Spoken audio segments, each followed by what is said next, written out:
Man, I really don't know what to do. Like, it's a super tough decision. I mean, yeah, well, it is hard. Like, well, did that help a little bit? What's up, Glads? Welcome back to Gladiators Tennis. And today we're reviewing the Yonex Ezone 100. Last week we did the V-Core 100 and we really like that racket. But I'm more of an Ezone guy, so I have really high expectations for this one. Check out the specs.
Grisha? Yes. Well, from the way you're sitting, sex-idol Grisha.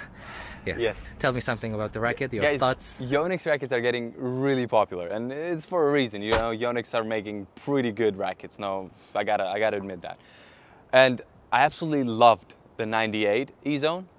And this one I might like it less because it's like more powerful and has a bigger head size, and I usually don't like that. But I said the same about the V-Core, and it was actually the opposite. So I guess we'll see, right?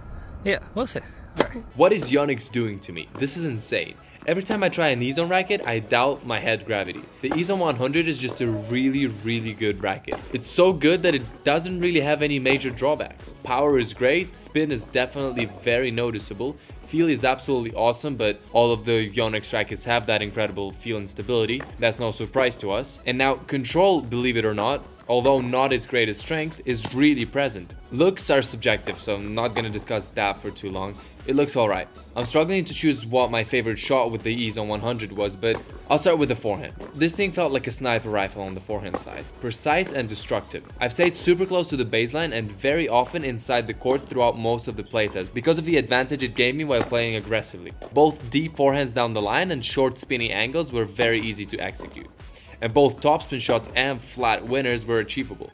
Because I loved playing forehand so much with this frame, I was barely hitting any backhands, but I guess I still gotta talk about them. Backhands, although not as good as with the Ezone 98, felt alright. Great for playing cross-court, both short and deep.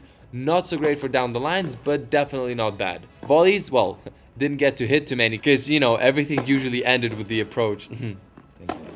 But if I did end up at the net, the big sweet spot and the maneuverability really helped me finish some points with style.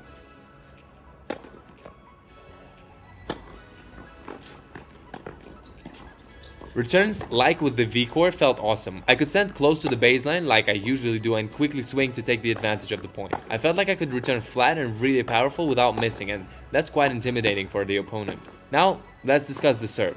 The Ezone 98 felt incredible on the serve, especially on the flat serves. The 100, although not as stable as the 98, felt solid on flats. Where it outperforms the 98 is on the topspin serves. The 100-inch head really helps open up the court and push the opponent outside. Serving slices was wonderful as well. Serving in general was good, alright. Compared to the V-Core 100 that we've reviewed last week, the Ezone has a better feel and more control. And those are the main reasons why I love the Ezone and I prefer it over the V-Core. I was hitting as hard as I wanted and balls were landing in, very close to the baseline. This racket, like the V-Core, would fit very many. It is super versatile. Would fit both offensive and defensive players. It is powerful, spinny, but still decently controlled. And that feel, oh my god, just can't get over it. If I had to choose a racket from the Yonex lineup, I'd either go for the 98 or the 100 Ezone. Oh, but I definitely add weight to it, like a lot of weight. It can really improve the playing experience with this frame.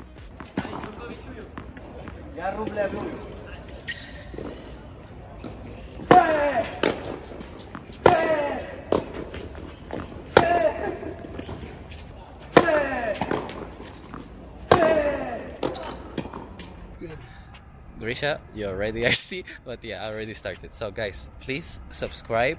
Right here this time. Oh, right on his face, so he's not visible. Nice.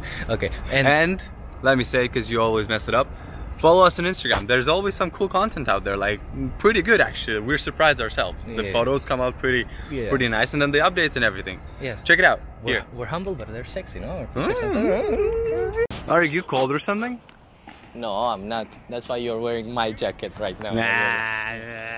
Hey, here. Here. Yes, the superstar is here, please. All right. The looks, I love it. Yonex, I love it. Yeah. So let's see. Hopefully it's good too.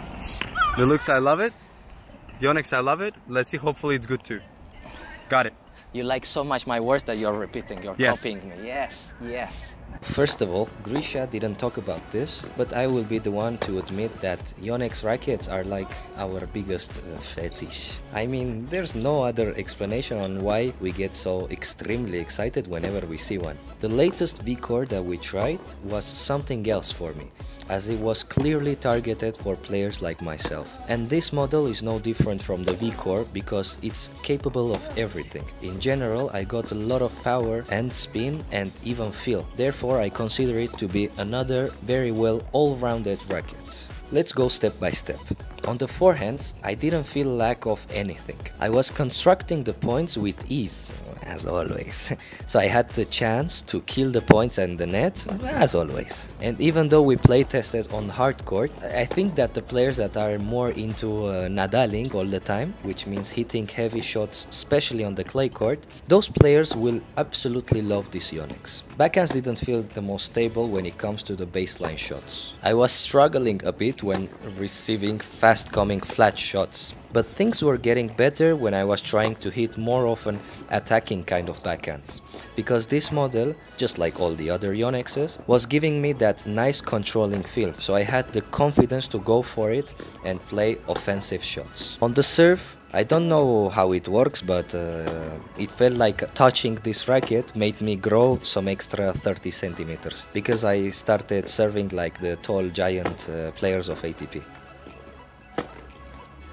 Unlike on the backhand, it felt very stable, and yet it was easy to direct the first serves when hitting both flat and slice. Second serves were okay, but I didn't feel like I got that effortless spin that I felt from the V-Core 100.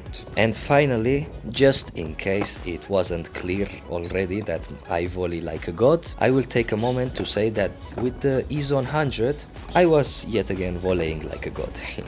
I can't say that it felt phenomenal on the net, but it certainly didn't lack feel or stability. So if any Yonex engineer is watching this, please start making rackets sometimes. Because I'm getting tired of reviewing all-rounded fantastic rackets with nothing to complain about. I guess we have to go back to Wilson so I can at least insult the designer or something. Following up the grades. Hopefully they're better than my school grades. See you!